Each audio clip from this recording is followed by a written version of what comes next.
All right, everyone. Welcome once again to the Faces of Business. I'm your host, Damon Pistolka, and I'm excited for our guest today because we are going to be talking about economic incentive procurement and explaining what that is to people, how we do it, when it's important. But we've got none other than repeat offender Josh Malancuk here today from JM Tax Advocates. Thanks for being here today, Josh. Well, thanks for having me, Damon. This is a great opportunity, and always enjoy the experience working with you. Oh, man, it's going to be fun today because as we were talking before we got on, it's happened to me once when we go in and building a greenfield site or something. But these economic incentives and procuring those incentives, can you just explain what we're talking about first of all, so we can clear that up with the listeners and everybody knows what we're going to be talking about today? Yeah, so the general concept is many states have developed economic policies to incentivize or induce growth with employment and with capital investments to help kind of spur their economy.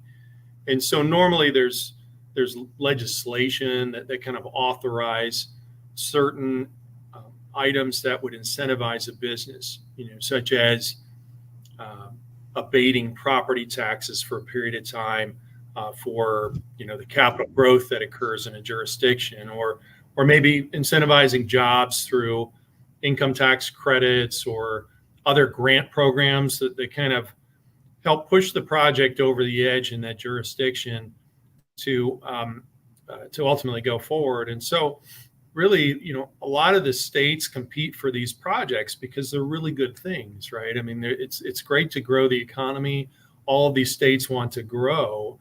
And so by offering these incentives, ultimately they'll compete between one state to the other with a winner and a loser for the project. And so in essence, these states are buying jobs through offering these incentive programs for businesses to grow in various spots and maybe in certain cities within a state as well to coincide with economic policies with each state.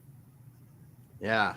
So to a business, it can mean a tremendous benefit to help offset, what can be a pretty large investment for the company, maybe historic levels. And so, if you're growing your capital, if you can offset that by 5 to 20%, which is kind of our benchmark average when we get involved with procurement, well,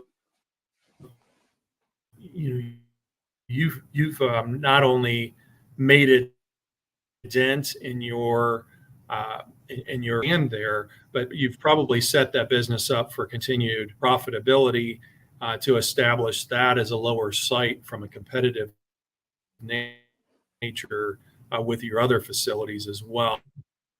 So it's a great tool to help, really with some genuine support needs to get the labor force up and running and to get the capital in place without having to see immediate operating costs or property taxes or other expenses while the business is ramping up.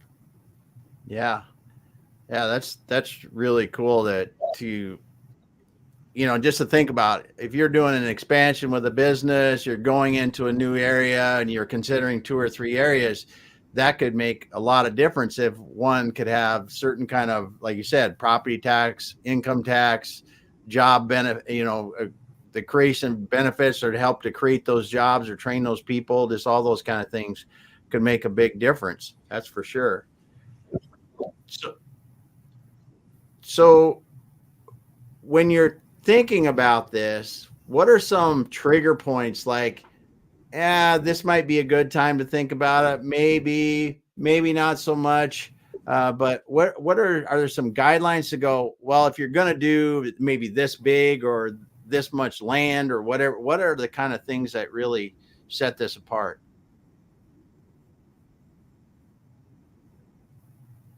Well, so, when you're looking at growing little as 10 new jobs in a jurisdiction, that should trigger at least some research about available incentives. Another trigger point has other sites out of state and is potentially going to shutter an operation and move those jobs. Well, the receiving state will actually consider those jobs as new jobs with respect to incentives. And so, it's important to kind of plan ahead for those types of events. Growing capital by as little as $3 million can also generate some incentives that might be available. But so generally growing your jobs, growing your capital, but the most important aspect of this, Damon, is that there's a planning element that is extremely important because there's a concept called a but-for provision with most states, which means, but for the incentives, you wouldn't have grown in that state or that county or that city. And so that is kind of a perceived concept that's extremely important with respect to negotiating incentives. Because if you go in and you say, well, I'm going to grow here, what incentive is there for that locale to offer you incentives? It's kind of a basic concept. Yeah. So maintaining that is extremely important. But to get more specific, before you ever file any external disclosure forms like sales permits, land acquisition documents, closing on the land, any sort of media announcements about growing into a certain spot, any sort of construction permitting, any sort of kind of communication with a local economic development planner, as I mentioned, saying, hey, I'm going to grow here. What can you do for me? Those types of communications will literally squash your ability to procure incentives in that jurisdiction unless they have just flat out cash grants that they offer without any sort of inducement concept, which is kind of rare. And they're usually smallish type incentives. But basically you've disqualified that business at that point with any of those events by probably 95% of what could be available, maybe 100%. So I just want to back up on this because this is a pretty big point that really they only want to give the incentives to people that are businesses, organizations that are actually going to need them. So you really need to demonstrate that need by not going out and buying land or buildings or committing to expanding into an area until you've talked to people about incentives to allow you to do that. That's right. But then there's also several more steps that have to be completed before those items as well. So it's not just letting the cat out of the bag as far as external filings or communications. There's actually several steps, and some of those may require public hearings to demonstrate approval for the incentives. Some of that may involve legal agreements that are signed and agreed to up front prior to any of those construction activities. And certainly you don't want to start digging dirt and having girders stick up out of the ground when you're trying to say that, hey, you got to give me incentives to build here. Well, I actually it's funny that I mentioned that because my first incentive project, my client failed to tell me that they were under construction before a public hearing to ask for a tax abatement. And sure enough, there were girders sticking up out of the ground. And one of the council members knew, I was kind of young in tooth and experienced in this area. And they were really respectful. They were like, son, do you realize your client's already building the building? So you might want to go talk with them about that because, there's a problem here. And I didn't know enough about what that meant and why that was so important. But I found out in a hurry why it was. So, that business by just going ahead with the construction without the formal vote with the council jeopardized their entire incentive request. And it was a tough learning lesson for them. But unfortunately, I learned the hard way based upon their inexperience and their failure to plan properly to allow ample time for these public hearings to take place. Yeah. Yeah, that's something. So I know there's a lot of stuff I want to get to about the different types of incentives and those kind of things, but you bring up a great point. Okay, so now just say we're going to go into this area. We think it's probably big enough to start talking. What's the process that you actually go through? I mean, if just big steps to go, hey, you should do this first, do this second, do this third kind of thing, because, some people may be out there right now listening to this going, we're ready to expand. We're going to go into Louisiana or wherever it's at, and we're going to build.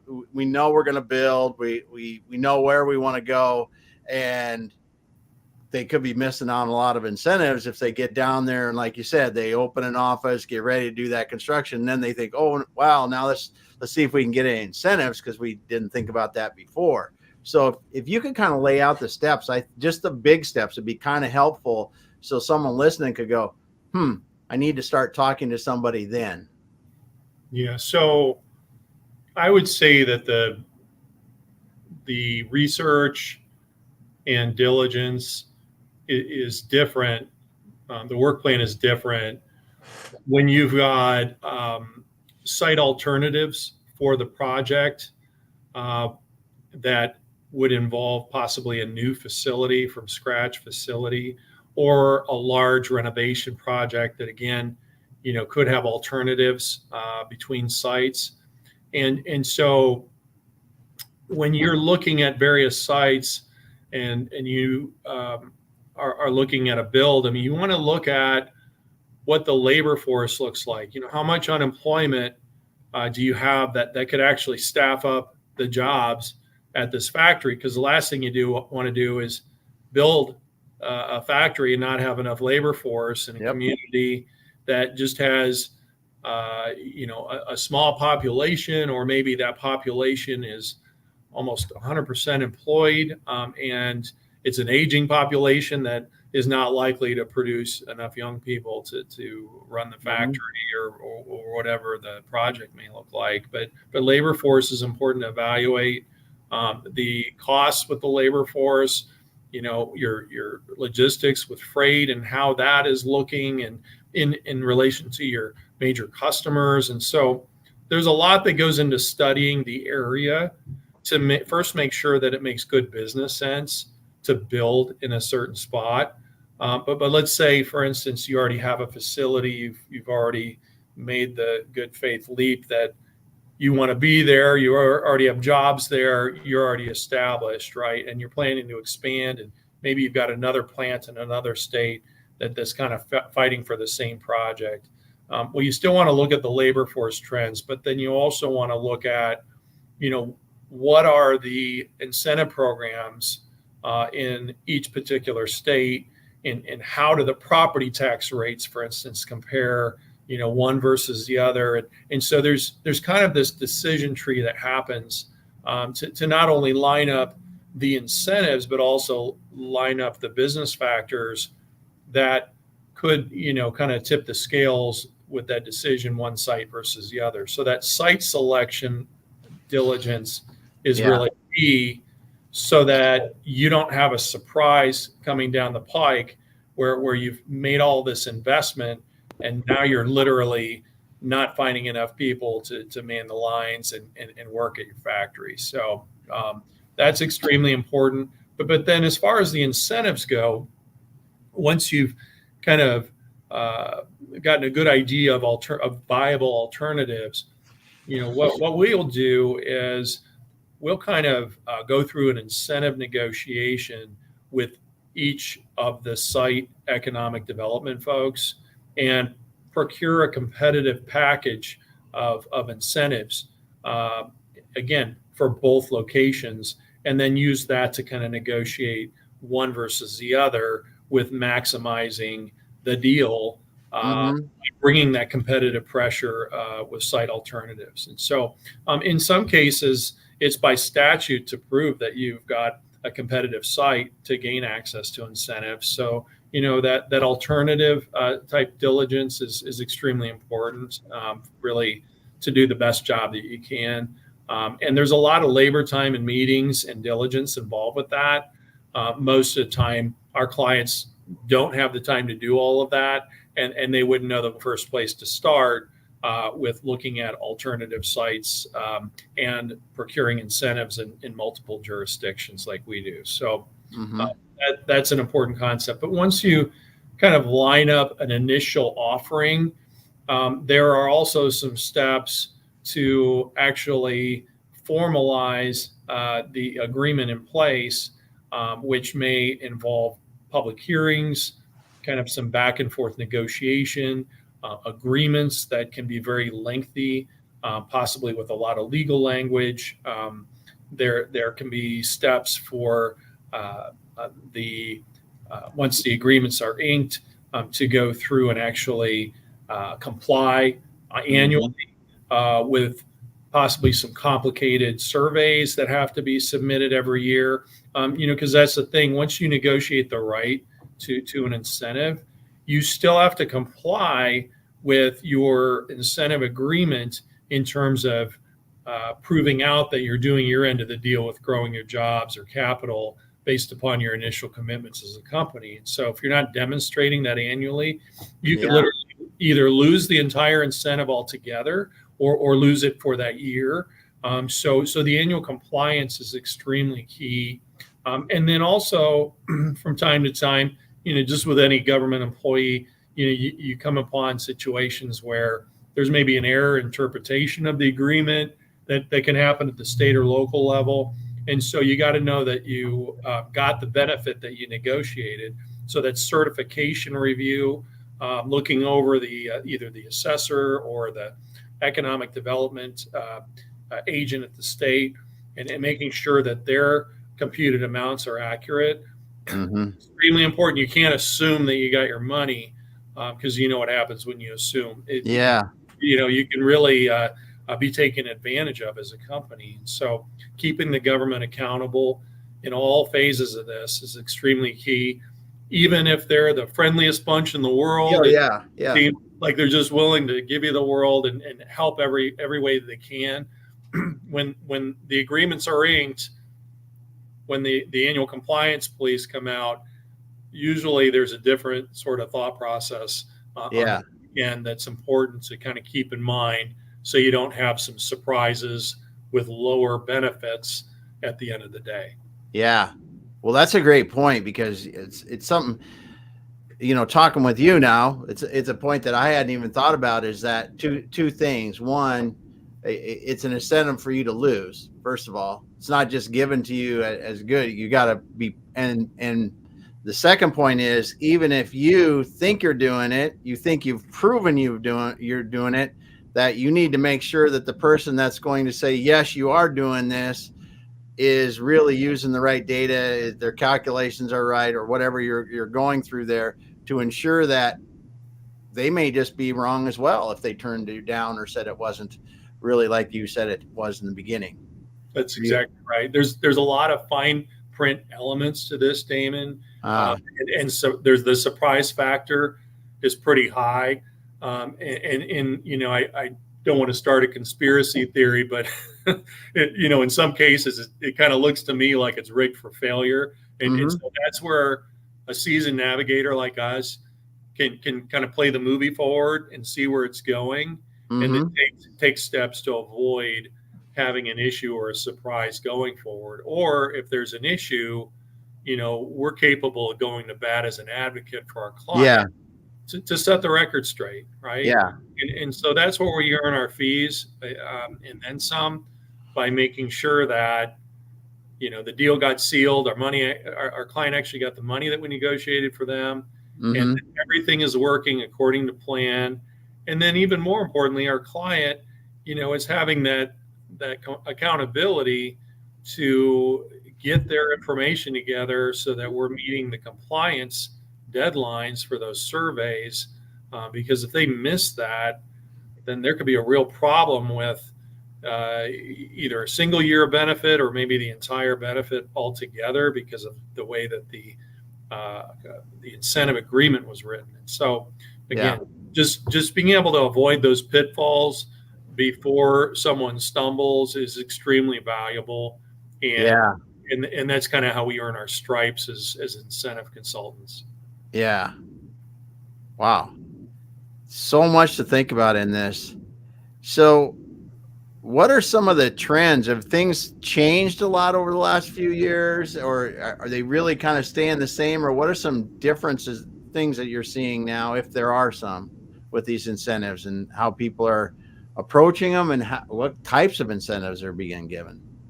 Well, taking a big step back. So first of all, when you're negotiating incentives and you're researching available incentives, you have to know your client's business, and you also have to know what incentives could even be usable to them. So for instance, if they're not subject to corporate level state income taxes, certain incentives won't be of any value whatsoever, right? So knowing whether it's a refundable credit or if it's not, and the carry forward activity that would be available for that deduction is extremely important. So that's all part of the initial diligence, but negotiating usable incentives is a real key area that I failed to mention at the beginning as well. But as far as the trends go, really this all centers around the current state of workforce in the United States. And folks that are maybe staying at home or have retired too early, it's created this huge ripple effect with available workers in the United States. And that is really impacting our way of life as Americans. But as a company that's so labor reliant, that worker shortage has really been a big challenge to businesses, especially labor intensive businesses like manufacturers. And so if you don't have enough people that are willing to apply and work in your factory, what are you going to do?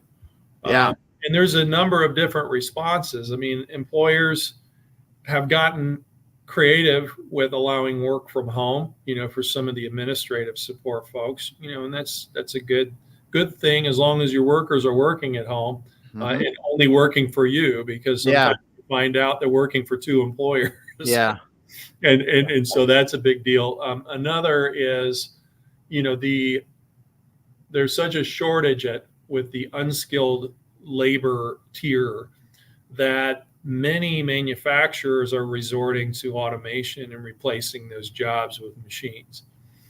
And so in order to do that, they have to upskill their existing employees to learn how to use the automation equipment and maintain it. And so finding maintenance employees for those factory machines can be a real bear.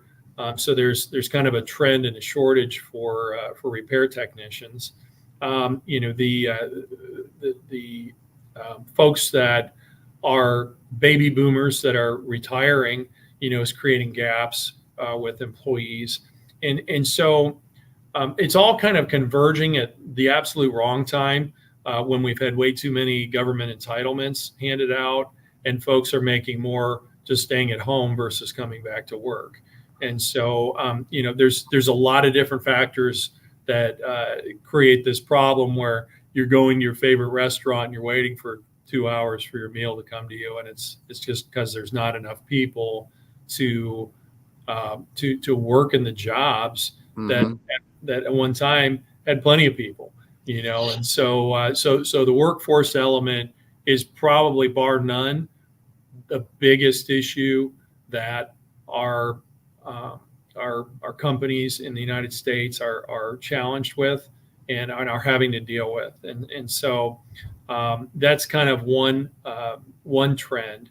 The other is, having to deal with insourcing the factories. In other words, moving factories from foreign countries to the United States because of logistical supply chain issues. So supply chain is another big issue that's creating a lot of movement and capital growth in the United States.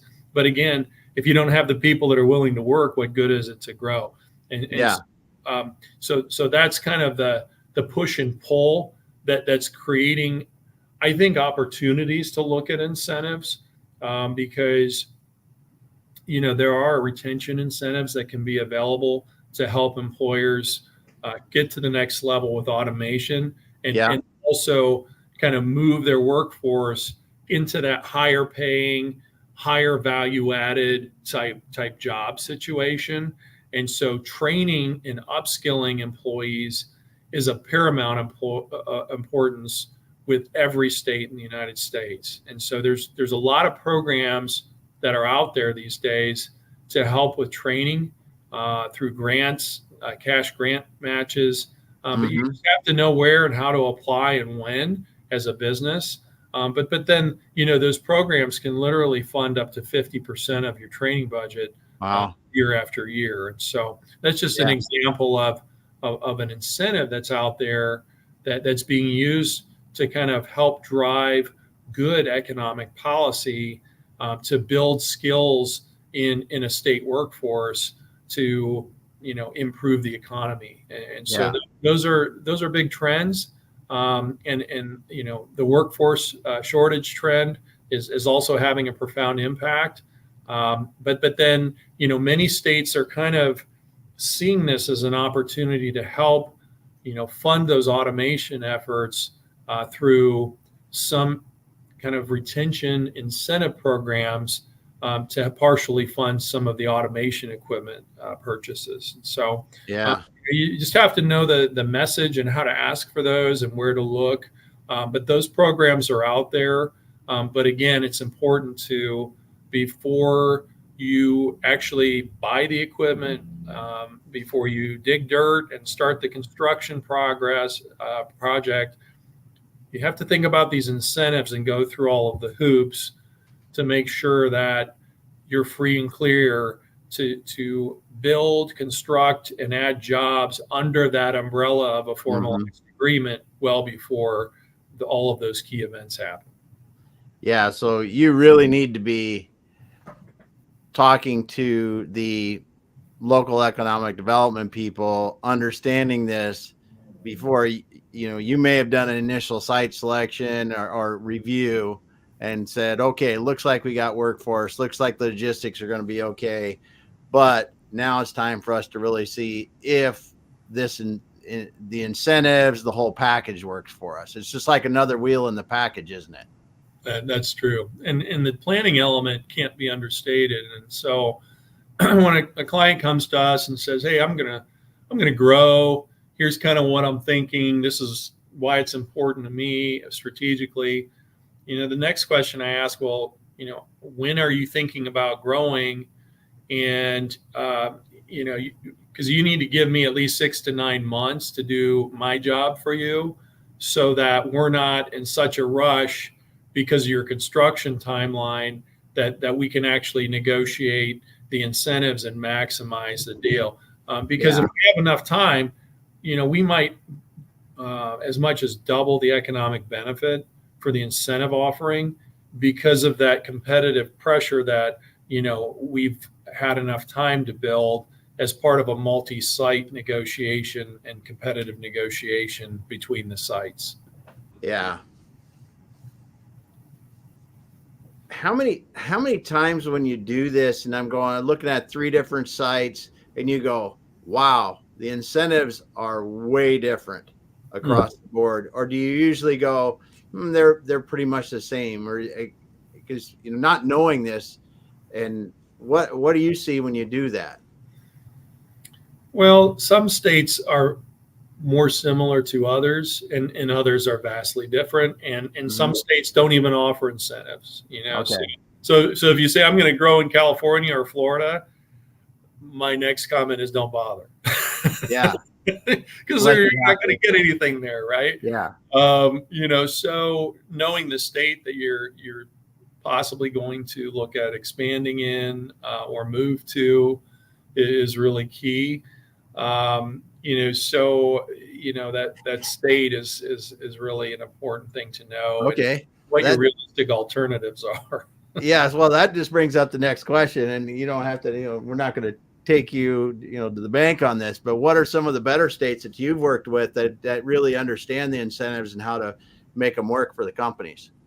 Well, I really feel like most of the Midwest states really get the concept of economic incentives, and also the Southeast, with the exception of Florida. Yeah. Get out west, Texas is a very business friendly state in general for incentives, but then there's other states that just are not, and so but I really like the Midwest and the Southeast, and the South in general, for incentives, and so in a lot of cases they offer a much easier, more streamlined process for negotiating and applying for the incentives. Because if it takes you a year and a half to finally get your incentive, well, I mean, you've already moved past your construction inception phase, and it doesn't you no good. So having a state, I'll just pick on Indiana, for instance. Indiana is a great state. They get it from a standpoint of making things streamlined and user-friendly to businesses. And so the application process, I find, is extremely short. It's expedited with decisions, and the incentives as a whole are pretty easy to use to a business. So I like Indiana in that aspect. What I don't like about Indiana is that we tax business equipment, which I think is a competitive disadvantage. And with other states that surround Indiana, like Illinois and Ohio, for instance, that don't tax business equipment, that's a disadvantage, just because of the property tax structure. And so, looking at the property tax structure is key, to know kind of what you're starting with and what's going to benefit the company, and whether you're starting with a tax type that doesn't exist between certain states. Yeah. So really understanding your states before you even think about going there might be a good thing about incentives, is just go, okay, here's where we're kind of thinking. And I'm not even talking about we've looked at the workforce, we've looked at anything, maybe if you're going to need incentives, or not, I shouldn't say, because you really should need them to get them all the way through. But knowing that your state's going to be harder or may have some better ones that fit you is important before you even approach a state. Absolutely. And then, as far as site selection, I mean, knowing what, the utility rates are and how those compare, whether there's available land to even construct the project, because, if you're ready to go, you need shovel-ready land now. You better know that you've got land that has utility hookups that shovel, right? And if you don't, and you got to wait a year for a big transformer to be constructed by the utility company, that's going to be a big drawback. So those are things you look at as part of your site diligence, and knowing kind of what's happening with energy, namely, do you have brownouts, that you're going to have to deal with? Do you have a good, dependable energy system in that state? Is extremely important, especially to a manufacturer that is so energy dependent. Oh, it's huge. You can ruin millions of dollars of equipment with those kind of situations. Yeah, absolutely. And that don't get fixed easy too. so you're out of commission for a long time. That's right. Yeah. Good stuff. Well, when you're, where so going back up a little bit, workforce in manufacturing, we hear it all the time. That it is, you couldn't hire the people. Someone said this, and I don't even know it's true. With all the openings in manufacturing, you couldn't hire the people because there's not enough unemployed people. Don't know if that's true, but how many times are you seeing this now, looking at the multiple sites and going, hey, workforce just not even it's going to discount us from 2/3 of the sites we're looking at, or 25%, or how many times is the workforce just it's going to stop us from even getting started? It is a huge part of the decision. Wow. And I think that the workforce is really creating a somewhat of a economic blight to this country, and I think if we solve that issue with sound leadership and concepts at the state and federal level, we'll have a lot more economic prosperity than even we've seen over the past few years, right? And so the problem is, long term, it's going to really bite us, because what happens, in many cases, is that the companies, when they run out of workforce and there's not enough dependable workforce in a particular area, they'll just pick up shop and move to either a spot that does in the United States or just out of the country altogether. And so, so having companies move out of the country is a big risk, especially for manufacturers that are so labor dependent. That's why you hear about jobs going to Mexico and other foreign countries like China, because we just don't have enough people that are willing to work in this country to man all of these job openings. And there's a number of reasons for that, but I think it really starts with, what are we doing with the high schoolers to kind of shepherd them into better paying positions, in manufacturing, and seeing that as a viable career path, or offering, kind of vocational programs to help move people through, so that they're working for the first time, versus hanging out at Starbucks as a barista for a few years right out of high school. I mean, those programs really can be powerful and beneficial for companies that want to put some intellectual capital, into folks that have zero experience, and then kind of bring them up through the system.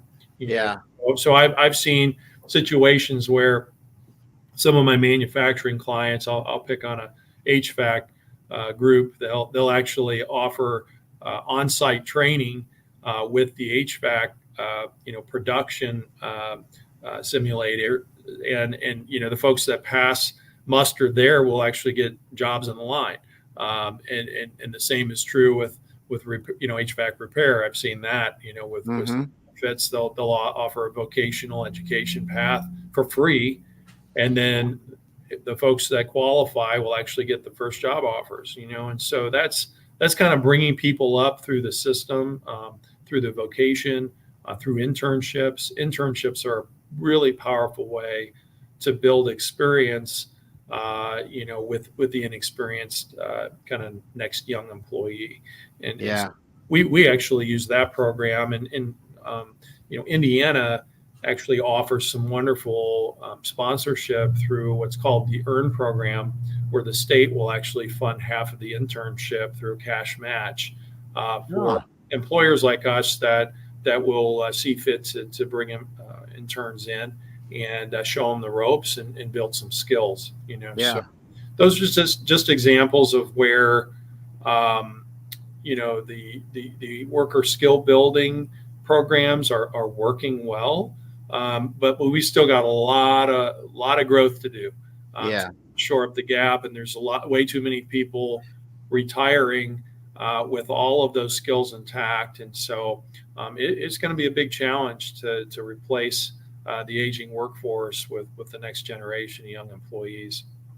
Yeah, and we've talked to a lot of people. Kurt Anderson and I, and on our Monday and Friday show, it's manufacturing e-commerce. I mean, we talked to a lot of people, and getting the young people aware that manufacturing is even an option. And I think a lot of that comes from an older generation or their parents that may have been in manufacturing, may have had a solid career in manufacturing, but for some reason don't want their children to live the same life that they did, even though if they look back at it, manufacturing is not a bad career move at all, because of both the horizontal movement and the upward mobility that you have within these companies once you get some experience right out of high school. And that's just a huge thing. And I love what you talk about with the vocational schools, because we all talk about four-year colleges. You hear that all the time, blah, blah, blah, blah, blah. But that's not for everybody. and some of these kids can go learn automation, learn electronics of some sort, learn how to run a CNC mill or weld or whatever the right thing is for them, and then turn and go into those manufacturing companies. And these are wages that they will not see working at the retail center, at the mall, at anything else. I don't care how long you work there. Right. That they just won't see. And they won't see the other thing that I see in this. And if you're a retail person, that's awesome. Do your thing. But retail hours are not that great compared to a manufacturing position usually. And there's just a lot of things. And I think that this is great to hear about the vocational, the internships. You look at some of the countries in Europe, Germany, and other ones that have long history of internships and developing these skills early in people. We have to solve the workforce problem somehow. And I don't think we can automate fast enough. Right. And it's not cutting out jobs. I just don't think we can automate fast enough to cover the retirement. So that's really for us the only way to get enough people to do what we need to do. That's right. And you may ask, well, gosh, we started with incentives, but we went to this workforce type phenomenon. Well, to kind of tie this together, while you're doing what you need to do as an employer to grow and upskill your workforce and respond with investing in capital to help deal with some of the worker issues, there's incentives that can be available. Yes. Just plan ahead and take those steps to qualify each of those initiatives for the myriad of state or local programs. Yeah. So what it ends up doing is helping you with that extra level of support to take on those activities that can really impact your business from a strategy perspective. Mm-hmm. And instead of overpaying the government with a lot of property taxes on that new capital, or a lot of state income taxes on the withholdings for your employees and the like, part of that can come back to you to help fund that growth and make your dollar move a lot farther while you're growing. And let's be frank about this. Your competitor is doing this if they're smart, right? Yeah. So why don't you do it to stay competitive with your competitor? And so it just makes good business sense to think about economic incentives and to plan ahead so that you can actually secure usable incentives that make sense for the company with the greatest possible benefit. Yeah. And then now you're able to fund, your training programs. You're able to fund that automation that literally keeps that plant running and keeps it competitive with your plant in Malaysia. And now you're able to, add the extra person in your accounting department that you otherwise wouldn't be able to help make sure that your financial transparency is there for your stakeholders. And, all of this kind of ends up mounding up to be a really big deal for companies. And it's not uncommon for us to negotiate 8-digit type incentives. Mm-hmm.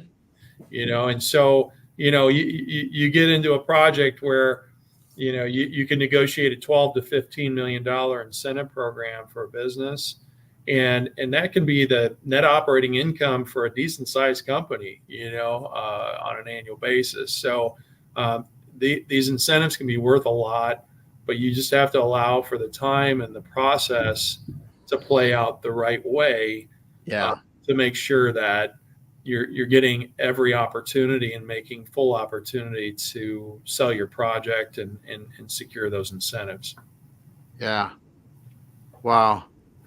This is great learning more about this with you, Josh. It's just, I think a lot of companies don't, well, I know they don't look at it the way you're looking at it and have the experience that and bringing the experience to, and really the timing and the process to be able to the best way possible look at our alternatives for expansion, and then consider what the local governments can help us do, or the state or federal government there, and in some cases can help us to really make it the best investment for all of us possible.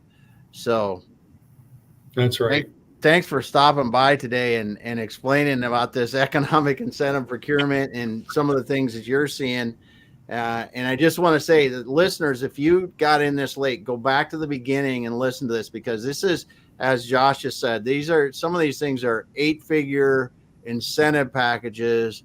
If you're going to go in with a large expansion or something else in a new area, and then just the importance of site diligence and really understanding where is the best site, including incentives, including workforce, including logistics, and some of the other things that you mentioned there. So, wow. Thanks for sharing with us today, Josh. Well, thanks, Damon. And if I would just leave one carrot, nugget of gold to the listener today, I would just say, don't go it alone. So if you as the company are going in and negotiating for the company for these incentives, you've already lost, because the site, economic development director, they'll know that you're gonna expand, and so you've lost your bargaining power.